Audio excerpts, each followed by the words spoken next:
Sa bayan ng baryo, puting bato, di matahimik ang mga kaluluwang gumagala sa lugar na ito. Kaya eto, ang kwento. Maraming tao ang dumadayo sa baryo, puting bato. Taon-taon nagtitipon-tipon ng mga tao. Kada may ganap sa buwan ng Mayo, ni minsan ganapin ang Flores de Mayo.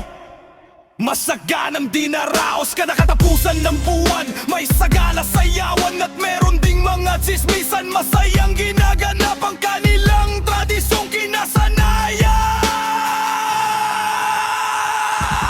Pero may isang hindi malilimut ang pangyayari, ang gigimbal.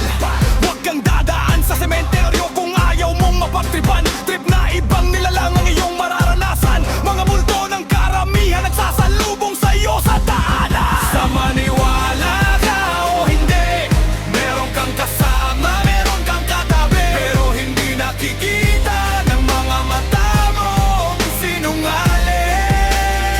Nakikita ng mga taong sanay na sa baryo. Paggabi ay lumalalim. Minsa'y nakatayo, minsa'y humahabol, minsa'y nakasilip. Isang magbabarkada, dumayo sa probinsya, hangad ng bakasyon sa beach at hangin na sariwa. Kantahan at sayawan ng kanilang ginawa, pero hindi nila alam sila'y may naistorbo na sa kabilang ibayo, tabi ng kanilang resort. Isang tahimik na lumang sementeryo ang lumubog. Walang alam ang barkada, hindi nila nakikita isang dekada na ang lumipas nung nasira ang lumang himlayan. May kumakaluskos sa batang tabi ng kabana. Nagtinginan sila habang sila ay naghahaponan. Sa maniwala ka o hindi, meron kang kasama, meron kang katibi. Pero hindi nakikita ng mga mata mo ang sinungaling. Nakikita ng mga taong sanay na sa baryo. Paggabi ay lumalalim. Minsa'y nakatayo, minsa'y humahabol, minsa'y nakasilip.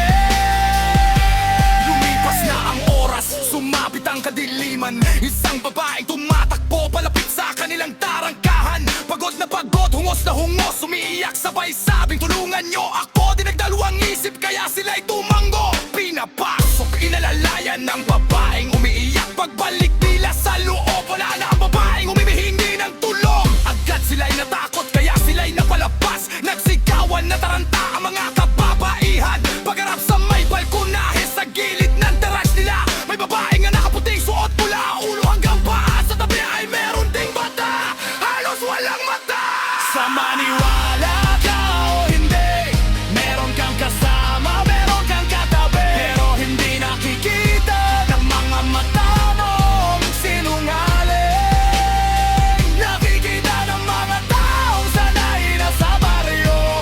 Paggabi ay lumalalim. Minsa'y nakatayo, minsa'y humahabol, minsa'y nakasilip. May paniniwala ang mga karamihan, ang mga multo daw ay hindi dapat katakutan. Mga kaluluwang ligaw, walang hustisyang naabot sa kabilang nais, kaya sila'y humihingi ng tulong para hustisyang naiwan ay kanilang maabot. Sa maniwala ka o hindi, meron kang kasama, meron kang katabi. Pero hindi nakikita ng mga mata mo ang sinungaling. Nakikita ng mga taong sanay na sa baryo. Paggabi ay lumalalim. Minsa'y nakatayo, minsa'y humahabol, minsa'y nakasilip. Halos hindi sila makapaniwala sa kanilang nalaman. Ang resort na kanilang napuntahan ay isa palang himlayan. Multo ng sementeryo, walang kumikilala. Kaya sa kanila humingi ng tulong para sa lahat magkaroon ng hustisya. Hustisyang pinagkait ng mga taong sugapa. Mga lihim na ibinaon, hindi na naipaalala. Mga pangalang nabura, mga bangkay na tinago sa lupa. Sa ilalim na saya ng baryo, ang totohanan ay multo. Tahimik ang gabi, pero may pulong sa hangin. Ilabas ang katotohanan, kami inyong tingin.